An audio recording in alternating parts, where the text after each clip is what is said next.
How's it, everybody? Welcome back to the Rocky Fern. My name is Luca and I have OI type 4. And in today's episode of Show Me the Green, we're doing our October favorites. So join me and Graham as we go along and show you our favorite plants of October. Let's get into it.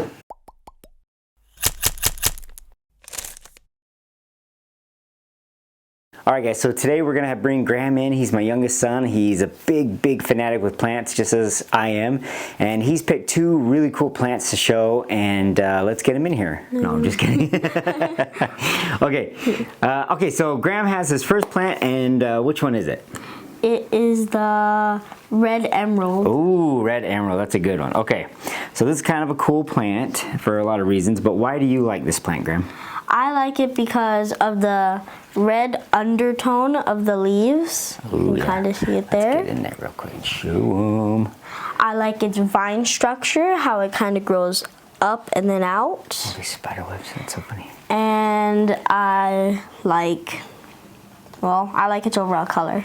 Yeah, so this is Philodendron erubescens, and it's one of my favorite philodendrons that are not variegated. I actually kind of prefer the non-variegated. This was my mother plant, Strawberry Shake, and actually this side still has a lot of active nodes that are variegated. I have several other cuttings that are variegated, but this side shot off, and because I really enjoy this plant, I don't have a regular red emerald, so I decided to let it grow off, but we do have quite a few shoots in here, like I said. So this is Philodendron erubescens, very common house plant, but it's such a cool long-term favorite for a lot of reasons. Yeah, and I think he picked a good one. I do really enjoy that contrast, the red contrast with the green leaves. And up in his mom's neck of the woods, there's a huge spread of red emerald that's grown on this massive mango tree. It's got to be 100 feet tall by maybe 30 feet wide, and the leaves are, you know, the size of this whole plant, and it's a really cool sight. So I'll have to take some pictures of that when we get a chance. But yeah, that's a very good plant. Let's move on to the next one. Alright, so what's your next plant for October? My next plant for October is Hoya pubicalyx, pink silver splash. That's right. So there's so many different cultivars of pubicalyx. It's such a classic. I think this is the plant that I had as a kid, or a carnosa, to be honest. But we have, I think, 3 different types of pubicalyx: the Royal Hawaiian Purple, an Amazon one that I think is just silver splash maybe, and then this pink silver splash. But why do you like this guy? I like this guy because he kind of just vines out up, down, left, and right, and I like its leaf shape, and I like the silver on the leaves, and yeah, it's got really nice silver, I like the pink dapples on every other leaf. Yeah, so some of the silver is turning pink, which is where the pink splash comes from, or the pink silver, but it is a really pretty Hoya. I love these long leaves. It's got to be a haunted door, I'm telling you. But I love these long leaves. They're beautiful. And if you guys haven't had a Hoya pubicalyx in your collection yet, then you might be new to Hoyas. But if you do end up getting a Hoya, or you're wanting to know what's a good starter Hoya, it's pubicalyx for sure. Anything else you want to say about this? I like how the petioles on some of these have sunstress, and now they're almost black, whereas some of the other ones that aren't so sunstressed are just that nice kind of tannish green color. So yeah, I think that was a great choice. Thank you. Yeah, all right, let's move on to the next one. See you guys next time. Okay, so now we're going to move on to my favorites of October, and we're going to switch from Hoyas for a little bit and go to ferns. This is such a cool fern. So this is a Crocodile Fern, and they are pupping machines. I got one plant. I got this from the Green Escape out of Florida, and it had like 9 or 10 different pups inside, and it was a much smaller plant then. And it's still continuing to produce. You can see that beautiful rosette color in there. It does get quite a bit of sun, which is why it's a little bit lighter in color. They can get as dark green as this pot, and they can get huge. Like a 3.5 foot wide span is the biggest I've seen, with probably 3 foot leaves. Just beautiful, kind of very reticulated pattern to the leaves. The texture alone is so cool. So this is from the Microsorum genus, Microsorum lucifolium. And Microstorm is also the same genus as Java Fern, Java Moss, or just Java Fern, not Java Moss, but Java Fern, which is an aquatic plant and semi-terrestrial paludarium type plant. You can see there's some damage on here on the new leaves from a recent windstorm we had and some snails, which are the bane of my existence. But it's a constant battle. But if you want a conversation starter or some sort of focal point in your collection or in your yard, this will definitely fit that bill. It gets huge, like I said, it's beautiful. I never saw too many crocodile ferns throughout my plant keeping hobby until the last like 5 years. It is a common plant, I just didn't see it or didn't pay attention, but it's a very cool plant. So, and it gives off a nice spooky theme for October. So let's move on to the next one. Okay, so the next one had to be in the October favorites, and it was kind of perfect timing because it finally produced a big enough picture to show off its fangs. So if that's not a big enough clue, here it is. So this is my very young Nepenthes bicalcarata, also known as the vampire pitcher plant, and I'm gonna show you, if it will let me, those vampire fangs. Let's see.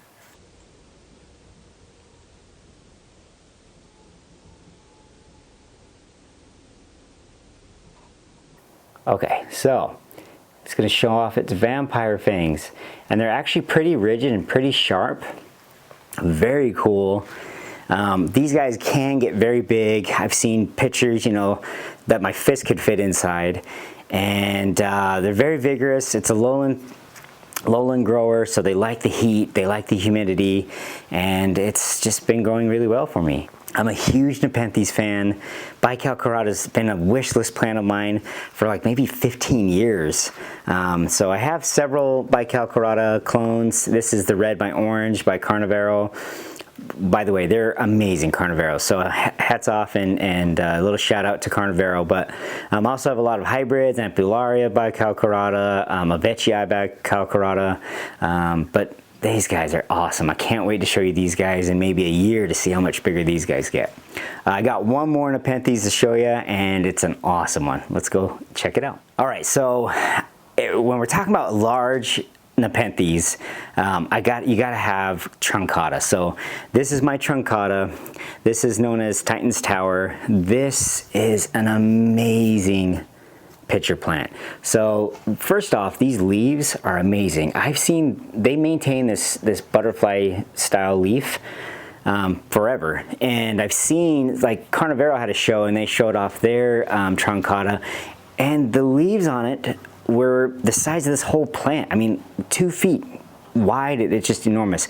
And then, I mean, my whole head could fit in it practically. They're definitely mouse eaters. They're very cool. This is its newest, biggest pitcher so far. Great color. It's definitely not my biggest Nepenthes, but it's definitely going to be, I think. And this plant is about 8 months old. From when I received it, it's about 3 times as big. 9 months ago it was pretty small, but it's definitely sizing up well. I keep it in some stratum and some sphagnum moss, and if you were able to see inside here, there's just thousands and thousands of ants in there. It is working on its newest pitcher right here. Very cool. It's got some dimpling and some bumps to the leaves, which I'm not sure if those are extra nectar florals or whatever. And if you look inside, if it'll let us, it's got some amazing camel coloring on the inside. Peristome super waxy, of course. Not too much hair on the underside, but some little alfalfa action going on right here. So a beautiful, beautiful plant. It does have some fuzziness to the leaves. It's going to be a freaking cool one, but I had to show you this guy because it is definitely one of my top favorites for October. Okay, so we're going to show off a couple more Hoyas that I think fit the bill for October, and then I'll finish off with probably the coolest, well, one of the coolest plants I have in my collection for sure. But anyway, we'll start with this guy. This is obviously Hoya retusa, and I was looking at it the other day, and it kind of from afar looks like a bunch of spiders hanging from spider webs. So it definitely gave me that October feel, that Halloween feel. I really love this plant. It's also known as the grass Hoya. Just beautiful. It hasn't flowered for me yet, but I'm hoping it will soon. I'm still in the same pot. It does get a weekly water. It's going to get a species profile here pretty soon, but yeah, you can see it's just going rampant and crazy. It has all these growths on it. It's just going gangbusters for me. And it's kept right here on the inside plant wall, right against that big, I guess that's west facing window. And so yeah, it gets plenty of light, and these guys do thrive on a bunch of light. So the more light you can give it, the better. And it's a very cool plant. So definitely another favorite for October. So the next plant that I'm bringing up is by far one of my all-time favorite Hoyas. You could say that with pretty much anything, but this is a Walmart find. It was like a 2-inch pot for like $6.98, I think. I had to scoop it up. That was almost 2 years ago. I call it the chocolate chip Hoya, and I can't remember if I showed this in last month's, but I love this plant so much. But it has been growing tremendously long for me. I just gave it a water, so it's leaking all over the place. But this is Hoya Curtisi, obviously. And I know there's 2 different varieties of Curtisi that are out there. This has to be a Costa Farms variety since I picked it up at Walmart. But I know the second variety is much harder to acclimate and to grow, whereas this guy is bulletproof. So Curtisi has some amazing speckling on the leaves, as you can see. And under really bright light, the speckling turns from a silver to kind of a brown color, like a chocolate chip brown color. And I'm trying to see if I can see that. Or rather, I should say the background of the leaf turns into a chocolate chip color, where the silver turns more of a mint green, and that's where you get that mint chocolate chip reference. But I mean, look at this. This thing is like going crazy. Yeah, so it's definitely one of my favorite Hoyas. The blooms on it are amazing. Now, every Hoya I've seen, Curtisi that I've seen that has bloomed has been more in a shadier situation, and that might just be coincidence. I'm convinced that it's loving where it is, so I'm going to keep it. But hopefully that will lead to it blooming. But anyway, Hoya Curtisi, definitely a favorite for October. Let's move on to the last awesome plant. So this next plant is a very cool plant. There's really not one thing about it that is amazing. So you got its size. It eventually gets like 9 to 12 feet tall, really big. Some of the leaves are enormous. The juvenile coloring on the leaves is amazing. This green and red kind of spiderweb speckling. But the stems, the petioles rather, they have these cat claw thorns on it. So that might give it away, but without further ado, let's get into it. This is my Cyrtosperma Johnstonii, and it is an amazing aroid. It's already getting pretty big. It is kept outside with the my Sarracenia, my other bog plants, so it's being brought in to show you inside another bucket to keep the mess down. It is pupping quite a bit, so I think this will be one of the plants I give away for the 500 subscriber giveaway. Is one of these offsets right here. But without talking about that too much, you can see that beautiful coloring on the petioles. I love Cyrtosperma as a genus. Humbali is really cool. There's one other Cyrtosperma that I'd love to get my hands on, is Humbali. But these claws, don't fool around with those claws. They are legit. They're sharp. I don't know if you can see it, but they will catch your skin. What's unique is they actually kind of point upwards, so you can kind of run your hands going up toward the leaf, but coming down toward the base, that's when you're going to catch yourself. But they're very prickly. They're not as vicious as like a rose thorn, but they definitely offer protection for this plant.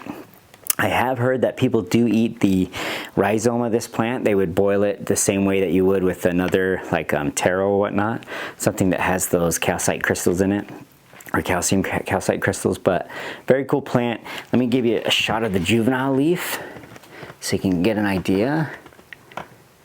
Yeah, look at that beautiful color. And I'll show you, they kind of transition from that juvenile leaf to an all green leaf, but the ears on them get really long and dramatic. And that's very cool, kind of hard rock style. Halloween theme for sure. And I noticed that the petioles, they go from a green color and they actually sun stress and go to a pink color when they first emerge. Let's see if I can show you. So a really cool plant. They love to be wet. So this thing is kept in 3 to 4 inches of water at all times, along with some other, like my dewy pines, kept that way until it gets bigger, and then I'll give it a dry season. But very cool plant. So shout out to Roots Ready, the YouTube channel. He had the very first Cyrtosperma Johnstonii that I saw that someone was keeping, and actually had some very good information on it. So jump over to his channel, check it out. His, I think, took a hit, but he's able to kind of recoup it and grow it back. But I kind of want to show off mine to him. Just to see that he's inspiring all of us. So Roots Ready, great channel, and yeah. All right guys, so I hope you enjoyed our picks for October. Tell us which one was your favorite in the comment below. Let us know what your favorite plant in your collection is for October. Can't wait to see some more October favorites.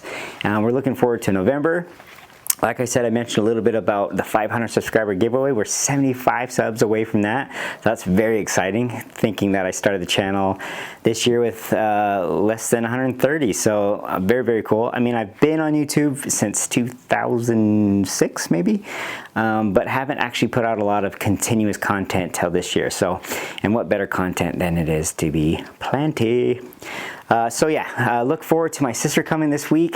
We're going to be hiking, going around, doing different kinds of stuff like that. Hopefully we'll find a native peperomia. I think that'd be kind of cool.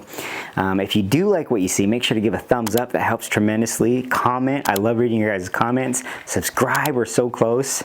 And we're going to be giving away a couple other plants, not just the Cyrtosperma here. But anyway, we look forward to seeing you guys in the next adventure. And until then, have a great day.